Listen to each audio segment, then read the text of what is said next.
क्या प्रधानमंत्री इंदिरा गांधी की मृत्यु एक सन्यासी के श्राप की वजह से हुई थी?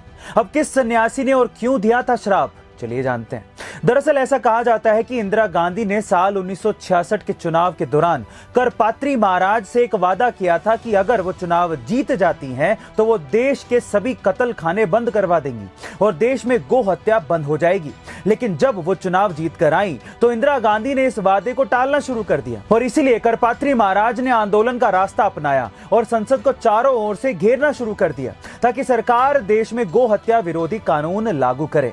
ऐसा कहा जाता है कि इसी बीच इंदिरा गांधी ने संसद में घुसपैठ कर रहे लोगों पर फायरिंग का आदेश दे दिया, जिसमें कई लोगों की जानें चली गई। और तभी करपात्री महाराज ने इंदिरा गांधी को एक श्राप दिया था कि जिस तरह उन्होंने आंदोलन कर रहे लोगों की गोली मारकर हत्या कर दी थी, ठीक उसी तरह इंदिरा गांधी को भी अपनी जान से हाथ धोना पड़ेगा। गाइस, पर आपको क्या लगता है कि क्या वाकई इंदिरा गांधी की मृत्यु इसी श्राप की वजह से हुई थी? कमेंट सेक्शन में जरूर लिखिएगा। गाइस, सुभाष चंद्र बोस को एक बार 1951 में पीवी नरसिम्हा राव सरकार की तरफ से उनके जन्मदिन पर भारत रत्न देने की पेशकश की गई थी, लेकिन उनकी बेटी अनीता बोस ने भारत रत्न जैसे सम्मान को लेने से इनकार कर दिया और कहा कि यह करना सुभाष चंद्र बोस की याद को कम आंकना है। वे इस सम्मान से कहीं बढ़कर हैं। वे देश के लोगों के लिए इस सम्मान के बिना ही एक रत्न है। 2014 में जब मोदी सरकार ने सुभाष चंद्र बोस को यह सम्मान फिर से देने की पेशकश की तो उनके पोते चंद्र कुमार बोस ने यह कहा कि यदि सरकार बोस जी को यह मरणोपरांत सम्मान देना चाहती है तो पहले नेताजी की मृत्यु के सन और उसके कारण के बारे में बताए, जो कि आज तक एक रहस्य बना हुआ है।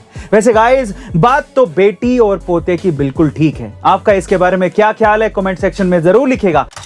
गाइस, एक बार लाल बहादुर शास्त्री जी अपने माता पिता के साथ स्कूल में एडमिशन करवाने गए थे तो उनके हेडमास्टर ने एडमिशन फॉर्म भरने के लिए उनका पूरा नाम पूछा तो लाल बहादुर जी ने अपना पूरा नाम लाल बहादुर ही बताया, जबकि उनका पूरा नाम लाल बहादुर वर्मा था।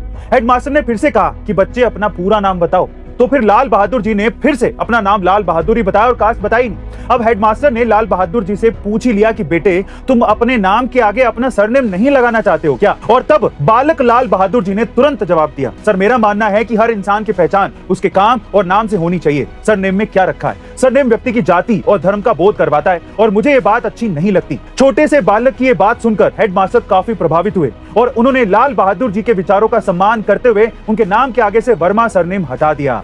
गाइस, ये वही लाल बहादुर जी हैं जो आगे चलकर देश के दूसरे प्रधानमंत्री बने। पढ़ाई का और पैसा कमाने का आपस में कोई लेना देना नहीं है, इसीलिए उस लड़के ने 10वीं क्लास के बाद पढ़ाई छोड़ दी और भजिया बेचकर पैसा कमाना शुरू कर दिया।